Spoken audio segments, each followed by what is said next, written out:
All right, Ultra Hoops Nation. My name is Reed Nelson. This is Izzy Elkaffas. This is This Week in Rec play-in game predictions. Let's start at the top. 16-seeded Callahan Auto Parts. 17-seeded Players Club. Fridley matchup. Winner faces the Rebels. Who do you have in this one? Well, I think the Players Club are going to have the size advantage. Chase is just one guy. I don't think he's big, but he doesn't play big. And then you have Nate Moore as your next biggest guy. Whereas Players Club, they throw out, Hickson, Idle, or Jameson. Have Abu Snene, DeBoer. That's what everybody calls him. So Big Francis. I mean, they have 4 or 5 deep in terms of size, and then their guards can take care. I mean, Gene Perry's actually a decent defender. So he can kind of guard Hoyle.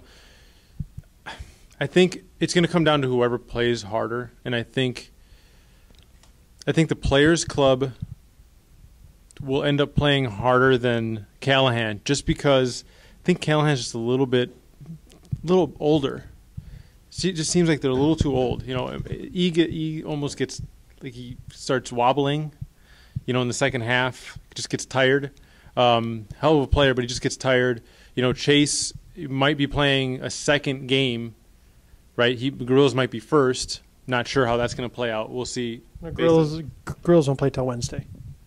Oh, right, because it's playing games. So he'll be fresh, which is good. Then you have Hoyle, and then you have Nate Moore, and those two guys I think are going to have huge games for Callahan to win.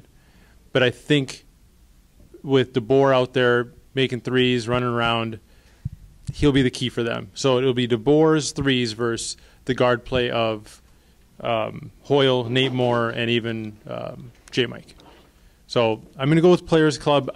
This is probably the least confident I am out of all the games, but I'll take the fire at Players Club. 13-seeded Huskies, 20th seeded, and 2-win Lights Out. This is going to be a blowout. I don't like Lights Out. Huskies got the perfect draw. They got the perfect seed in the playing games because they don't have size. So what they lack in size, they make up with speed and quickness. Well, Lights Out don't have speed and quickness, and they don't have size. So they're going to be just fine. Huskies, I'm guessing it'll be a 20-point win. There's nobody on that team. Gene Perry can stop maybe one of those guys, but he's not stopping Kelsey, and he's not chasing around Devin. He can't do it all at once. They need another guy to step up, and I just don't see Josh Rouse put on a lot of weight since his rookie season. Great ball handler, great passer. He's Jason Williams, just added 40 pounds. 40? Maybe 50. I don't know about that. That seems a little bit... So Husky, I'm going to go Huskies by 20, 25. And not the murder Jason Williams, white chocolate Jason Williams. Okay, 15-seeded UANO, 18-seeded Crusaders. Crossover game here. Who do you got?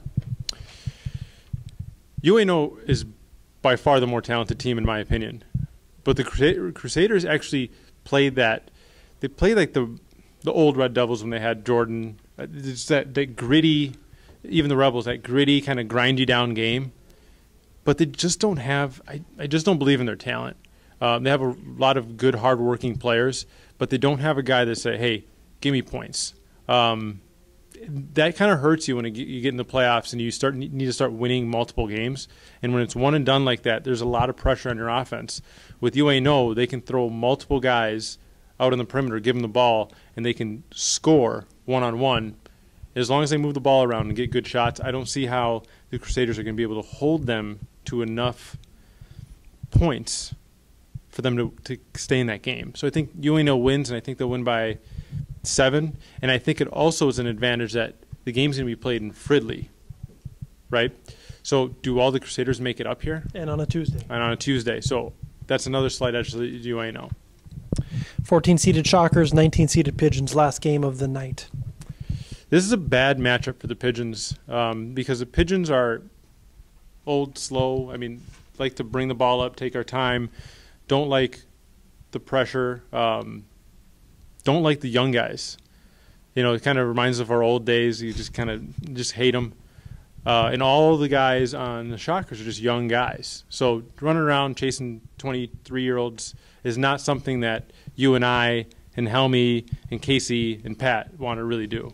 Like, let's be honest. Would you agree? Yeah, I mean, yes. So now the only reason I'm going to pick the Pigeons is because it's going to be played in Fridley and on a Tuesday, and I know all of the Pigeons will be there. With the Shockers, Dustin's been gone. We don't know if he's off to college. Mouth guard with the tooth missing, Peterson, right? Don't know if he's going to be able to make it. Don't know if Bean's going to make it. Is Bien? Is that it? Bean? Like Mr. Bean? Correct. Like Coffee Bean? So we don't know if he's going to be able to make it. Those are, I'm not saying Peterson's like their key guy, but I just wanted to reference the tooth missing. I like that. It's a good look. Getting all the guys up here is going to be important for them. I just don't think it happens on a Tuesday in Fridley. So I'm going to go with Pigeons against a short-handed Shockers. All right. Well, we'll be back with more. Obviously, full coverage all week long. Tuesday Fridley, Wednesday Bloomington, Thursday back in Fridley. We'll see you then.